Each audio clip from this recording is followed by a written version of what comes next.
Greetings, adventurers, and welcome back to Abnormal Voyages. Today, we are at the world-famous Houston, Texas Orange Show. One of the most amazing folk art installations in the entire country. Let's go check it out. We're going to a place that you've never heard of before. It's Abnormal Voyages. You're gonna learn something new. We're gonna open new doors. It's Abnormal Voyages.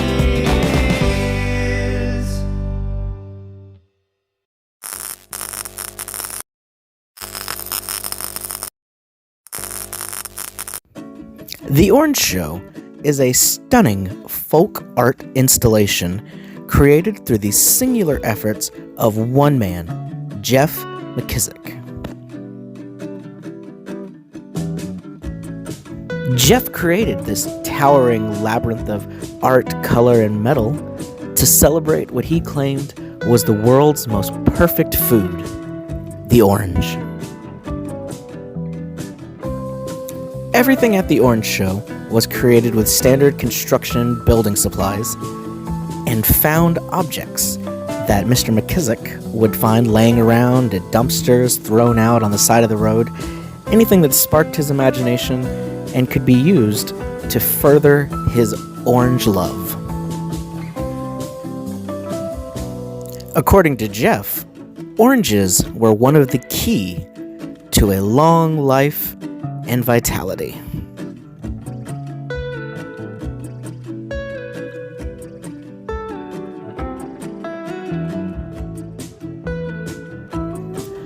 The Orange Show was constructed from 1956 to 1980, when unfortunately Jeff McKissick passed away. He never quite got to finish his project, but you can see how far he got on most of this. This was actually a boat that was going to have a little mechanical show on it, play some music, a little band up there, animatronics, that would be able to entertain the masses. This would have been filled up with water, and the little boat would go around in circles so that you could watch it. Unfortunately, this never quite came to fruition.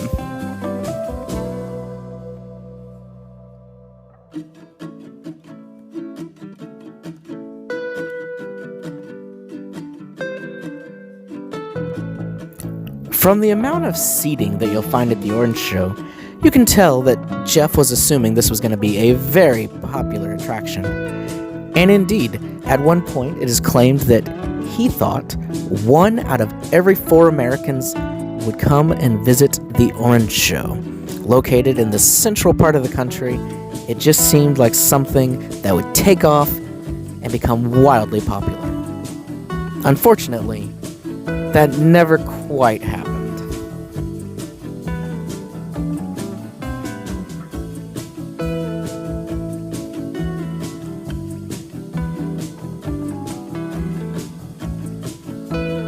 Besides the displays and the little boat show, the Orange Show was also envisioned to be a place for people to come and perform and to watch different plays, different musical acts, speakers, really anything that the Orange Show wanted to bring in. So there was seating up here. As you can see, it was right on the road. And then a little stage where anybody could set up and perform.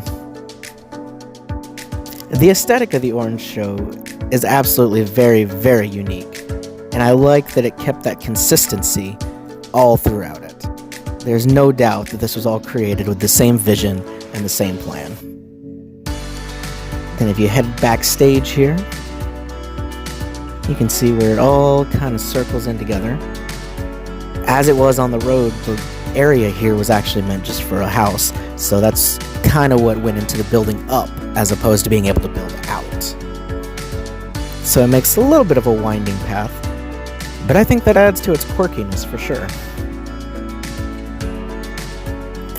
One very noticeable aspect of this is the messages that are all over the different walls, and all of them, most being about oranges, still tend to have a very positive and inspiring message that's given across to people who come and visit.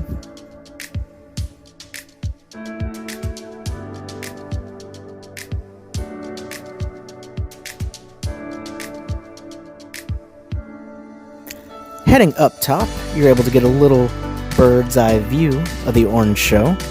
You can see these colors just kind of popping out at you.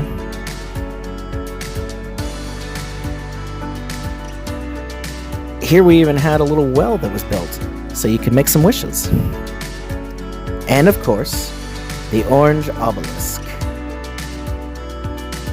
The orange, a great gift to mankind by America's orange growers. After Jeff McKissick passed away, a non-profit foundation was created to preserve the orange show so this uniqueness could be shared. And though it never quite became the all-star attraction that he had once hoped for, it does stand to help inspire and motivate artists of all walks of life. And I gotta think that he'd be pretty happy about that.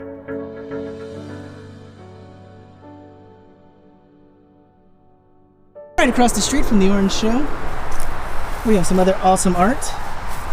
This guy's just hanging out here in the yard. If you look closely, you can see that this is actually all spoons. All of this metal part, 100% spoons.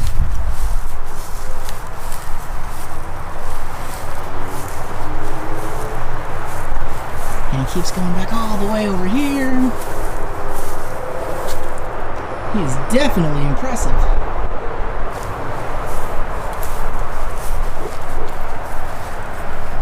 I'll back up here, give you a good view of him. Oh. Talk about a major lawn ornament. Awesome. Another worthwhile piece right outside of the orange show is this monument that celebrates Houston as the art car capital of the world. Lots of amazing colors, and the texture on it was really cool. The way the cars, were all bumpy and jutted out there. Very unique and very cool.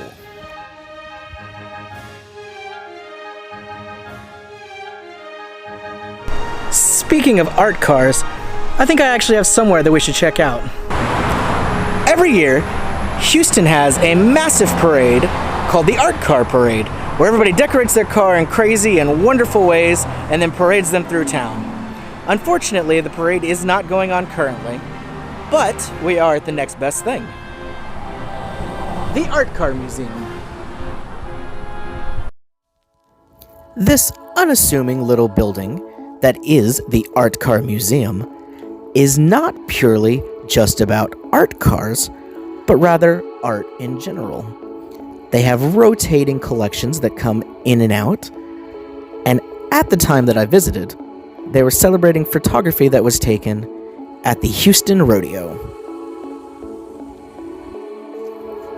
showcasing stunning photography. These pictures have great contrasting color, and they really kind of make you feel like you're there. It just draws you in.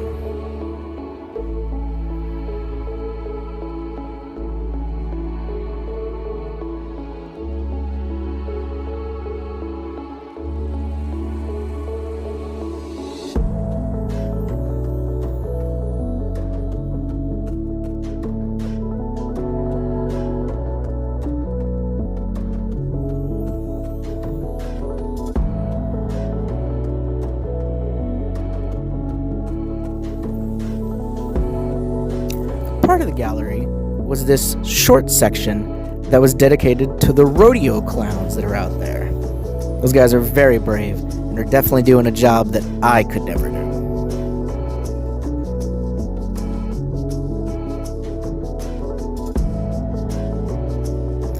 Along with the photography, there were a couple of pieces, such as this saddle, of handmade art.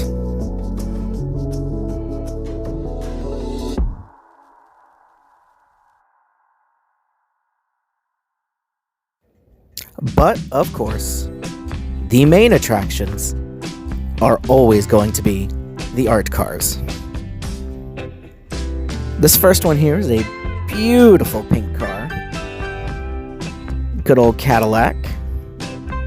Now, I know this one isn't super dolled up and looking very artistic, but it is still quite a gorgeous car, and kind of gives you an example of what they used to look like.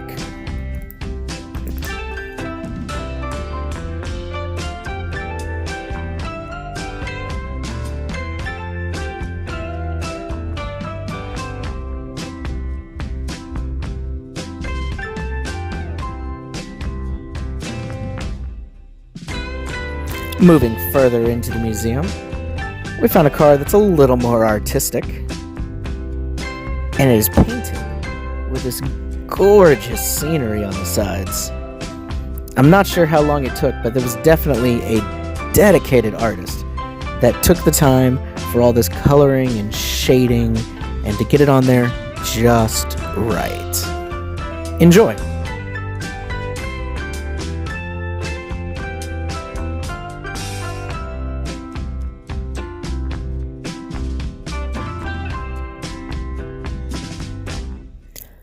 The fact that they have the little birds painted on the trunk here, that's one of my favorite touches. Overall, this actually kind of reminds me of a Bob Ross painting, with the happy little clouds and things like that. Very nice landscaping.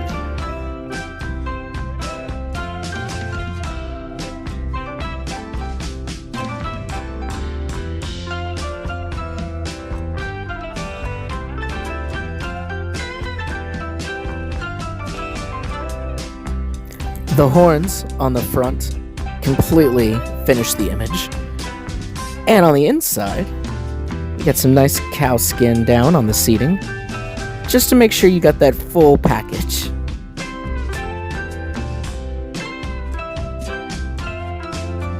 This car had a really interesting theme. It was actually Route 66, and was meant to be kind of a traveling car that had happened to go all the way up the Mother Road and gotten stickers to remind them of all the great places they went through.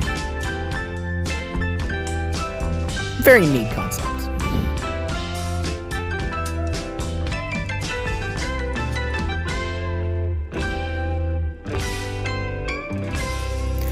And the original art car itself, the Fruitmobile. Probably to nobody's surprise, this was one of the first ones and was commissioned by the Orange Show Foundation. They figured that art cars could actually be mobile purveyors of art. So they slapped this together, and it wasn't long before it became a very popular trend to create these art cars. And the art car parade followed soon after.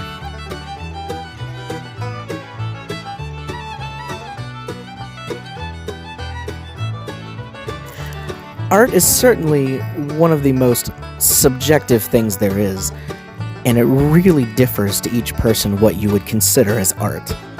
But as far as imagination goes, I give this car an A+. To follow our theme of unique art, we have to travel to The Colony, which is outside of Dallas, Texas.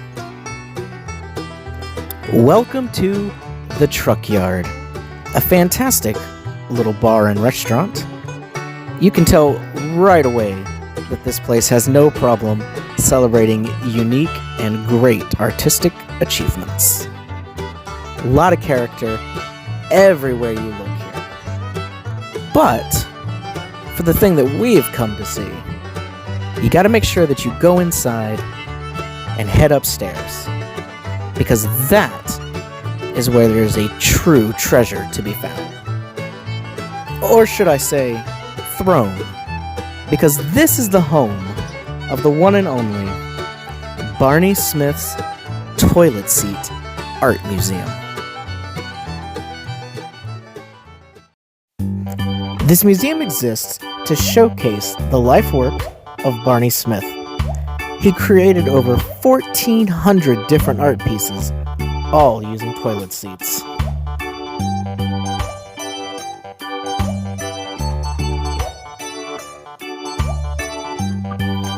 Proudly displayed near a timeline is every time Barney Smith and his wonderful art were written about in the newspaper, or if he was on a show.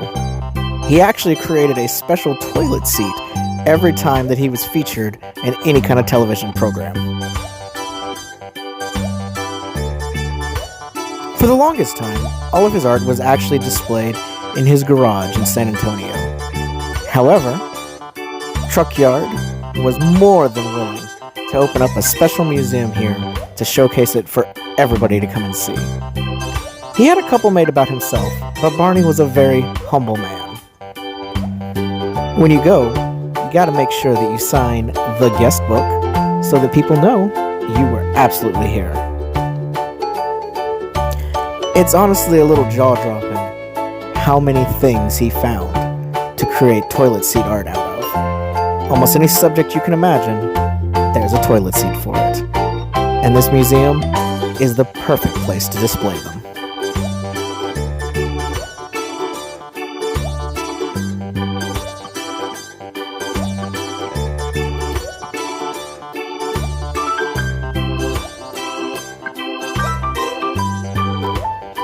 Honestly, it seemed like most of these, it was just something that came to him. He just woke up and decided, oh, I'm going to make a toilet seat out of that. I love the Pez dispenser one there. He didn't seem to care if there was, big items on it, little items. He just grabbed whatever.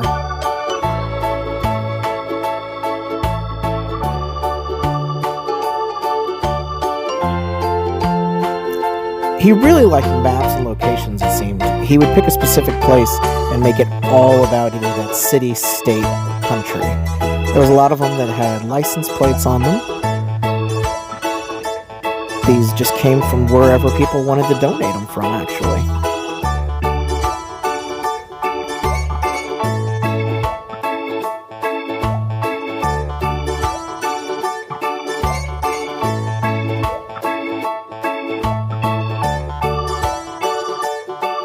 Hanging them up this way was a really cool way to display some of them.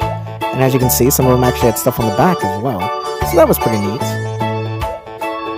But there was certainly no ounce of boredom to be found in this museum. The Ninja Turtle action figures there. I used to have a lot of those as a kid, so I liked seeing that. I think some of these would end up being way too heavy to actually have on your toilet. African Safari. The gamut was really run between kind of ordinary, quicker ones that he drew on, or things very simple like the jawbone here, all the way up to more complicated and heavier ones, like all the pipes on that one. There was, of course, Disneyland there represented. There was a hat on that one. I truly think that he just basically did what he wanted. I don't think that it was really anything that was thought too far out. It was just whatever he felt like making a toilet seat out of.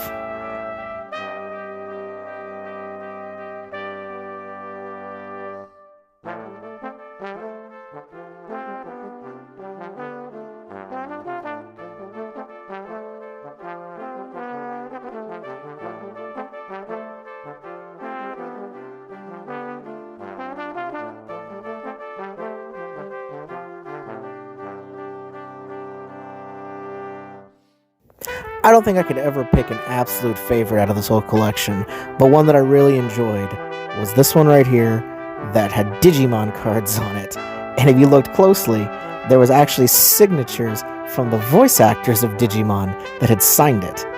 I have no idea if he took that to a convention, if they just happened to come and see him at San Antonio at his house where he made these, but it was really funny to see.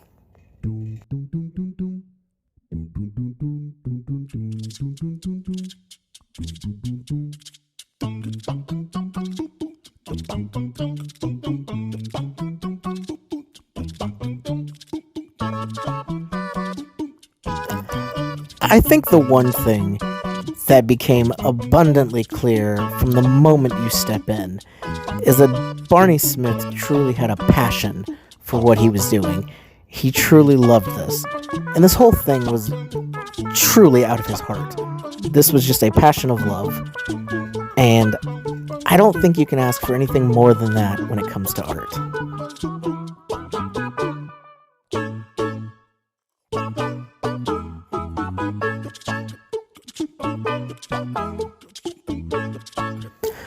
Well, thanks for tagging along on this awesome art journey. My name is David, and this has been Abnormal Voyages. See you next week.